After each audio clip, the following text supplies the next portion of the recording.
Hello, and welcome to NURS 2701, Meet Your Course Professor. My name is Leslie Graham, and I am most delighted to be teaching Health and Healing, Adult Health Challenges, and sharing this classroom with you. I take a very constructive approach to teaching and learning. I support your learning through carefully selected readings and activities in class and outside of the class. That could be textbook readings or journal article readings. That could be PowerPoints. That could be other activities that will support your knowledge. To be an RN, you just can't memorize key concepts. And so it's important that you, if you have any questions, that you also come forward and ask those questions. I'm very open to our classroom being a center point of discussion and learning and knowledge exchange, because I learn as much from you as you learn from me. And so I like to have that open dialogue in our classroom, because it's important for you to share your experiences with other people to help them to understand. Because again, you can't just memorize it, and so the more ways that the same concept is being repeated, the better it's going to be for you to learn that. I'm sure that you are aware that I have very many years in critical care as well as medical surgical nursing. I first started nursing. I was a diploma RN, one of the first diploma programs, Seneca College. It was a 2-year program, and I graduated from that in 1976, and have enjoyed an illustrious career since then. There's never been a day that I thought, oh, does this day ever end? Or I think I'm going to take a sick day. Every day brings something new and something exciting and something that really get you out of bed in the morning. And I've loved the work that I've done, and I've been very privileged to be doing the work that I've done. And I've worked at Mackenzie Health or York Central, and I was started there on a medical surgical unit, and those were days when we'd have 32 patients to 1 RN on the night shift. So you learned how to prioritize quite quickly. I then transferred to the intensive care unit. It was in a community-based 6-bed ICU where we didn't have RTs. We didn't have RTs until probably the last 10 years I worked in ICU, but I sure learned how to change that ventilator tubing and know the ins and outs of respiratory failure. And so I worked there for a number of years, and then I thought there must be critical care south of Steele. So I went down to Sunnybrook, and I really found my calling. And as you can see, there's my colleagues in the critical care unit on the left-hand side. I actually worked in the cardiovascular intensive care unit, the open heart unit, where all we did all day were bypass surgeries or valve replacements and that sort of thing. And then after a number of years, I became the charge nurse in the unit and eventually transferred to the coronary cath lab. As you can see, my colleagues in that picture in the middle there, those are all cath lab nurses and cath lab team, where they would actually put a stent into somebody's heart. And that, again, incredibly rewarding work that I love to do. I think that if you asked me what was my most rewarding moment, I think I'd have to say that a Christmas that we worked all day Sunday. Our manager refused to pay any overtime and wasn't going to have anybody coming in on the weekend, etc. And I really felt it was important that these people that were obviously compromised get home for Christmas. And if we worked on the Sunday, that gave them their day 1 to relax and to recuperate, and then they could go home on day 2 for Christmas. And they may not be there for the next Christmas. So I thought it was really important. So a team of us came in on Sunday, and we did 5 cases and got those 5 people home for Christmas. And that, to me, that was one of the most rewarding times in my career.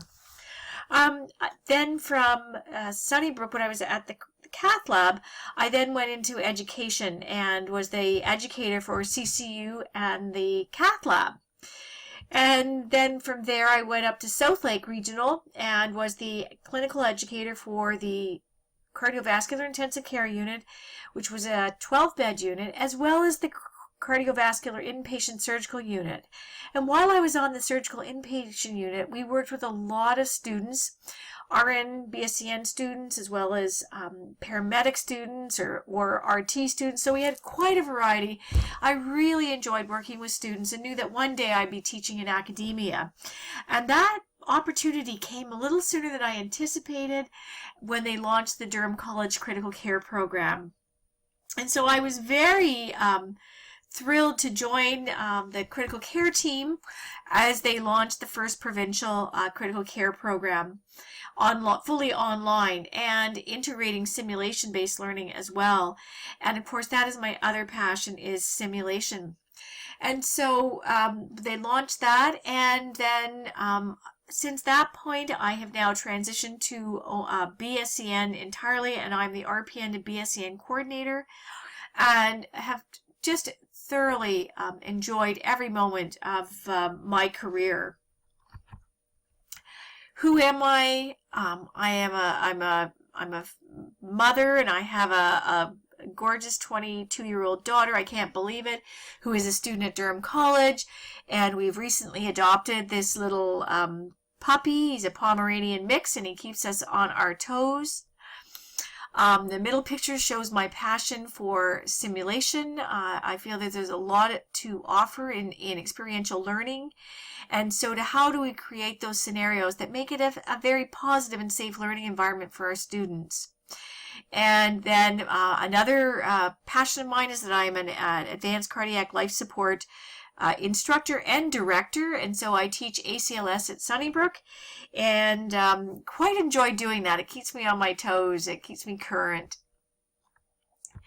And so I would really welcome the opportunity to get to know you, and each week I'll circulate a sheet that I'll ask for appointments, and so I would love to have an appointment with you just to get to know how you learn.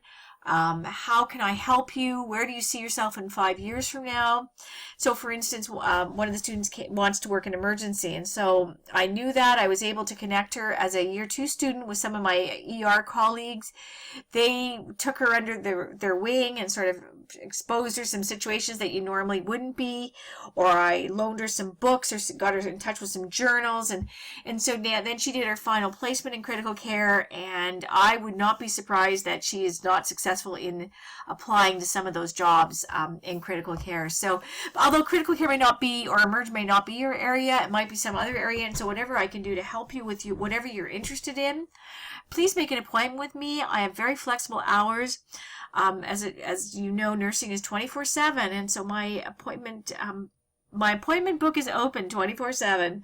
I have face-to-face appointment hours, I have Skype appointment hours, and I have teleconference or telephone hours, so that I can make it convenient for you, but also so that I get to know you. If you could email me at leslie.graham@durhamcollege.ca. I am seldom in my office. I'm either in the sim lab or the sim satellite. Oh, and I just want to let you know there is a sim satellite that if you are unable to make it in for IPR hours, we can open up that sim satellite, and you can go in there and practice with your colleagues. There's a simulator and some equipment and a med cart and that sort of thing, so you're more than welcome to make use of that room if the IPR hours are insufficient at that time. And so I'm not at my desk very often, so phone is not the most effective way to get me, but if you email me at leslie.graham@durhamcollege.ca, I will get back to you right away. If by some chance you don't hear from me that day or within 24 hours, then there's something happened, and so just re-email me. Please do. And so I am more than willing to help you. And sometimes people just want to, could you show me this or bring me that? And so I am more than pleased to do that. And so I am so looking forward to this semester. I know this course will be challenging, and there is a lot to know because as a nurse, as an RN, there is a lot to know. And this is very foundational to your knowledge. The course itself, I know people like to, we know that you're A students because we know we have the best students. I know that we start to admit our students. We start at 100 and we count off 120 students back to, sometimes it's 86, sometimes it's 85. or 84. So we know we've got the very best and brightest students. Sometimes students do well with memorizing it. This course is not one that you're going to be able to memorize. You're going to have to know it. And so that's why I've built into the evaluation pieces some ways that it will help you to learn the material. And in class, we do a lot of application so that you get to know the material and get familiar with it and start to think of it in different ways so that it's just not rote memorization out of the book, because that will, a lot of it is, most of it is application. In year 1, if you can memorize things, you'll do really well. In year 2, it's really the application. Because if you think of it, other professions such as the RPN, they graduate with the same amount of education as you've got currently, and they are actually practicing. And so it's really now about the application. Year 3 is around the synthesis of all of this information that you've learned. And then year 4 is really the integration of all of that and analysis of all that information. So that's sort of how it's not just the rote memorization. It will be a considerable amount of preparation work for you, and I just want to put that out there right now so you put it right into your day timers. It's going to probably take you 3 hours to prepare for class. I do have PowerPoints that are narrated every week. And so when you're listening to those PowerPoints, don't listen to them word for word and copy down word for word. That's not it. And you wouldn't do that if I was in class. What I recommend to you is that you listen to the essence of what the PowerPoint is trying to say and jot down 3 words that will remind you of that PowerPoint as opposed to every single word. Just 3 words so that you're just gleaning the information. And I'm hoping to try a few other little things this semester that will help you to remember. The reflections, I believe, are really helpful in that it forces you to think about what we talked about in class. And so then you will write down a couple paragraphs, half a page, about what we discussed. So if we were talking about pain, some of the things that you didn't know about pain or how you felt about it. It reminded me when my grandmother was in a lot of pain, and I found that really helpful to know about what some of the different ways of managing, multimodal ways of managing pain. And next week when I go to clinical, I'm going to be sure to use the pain assessment tool.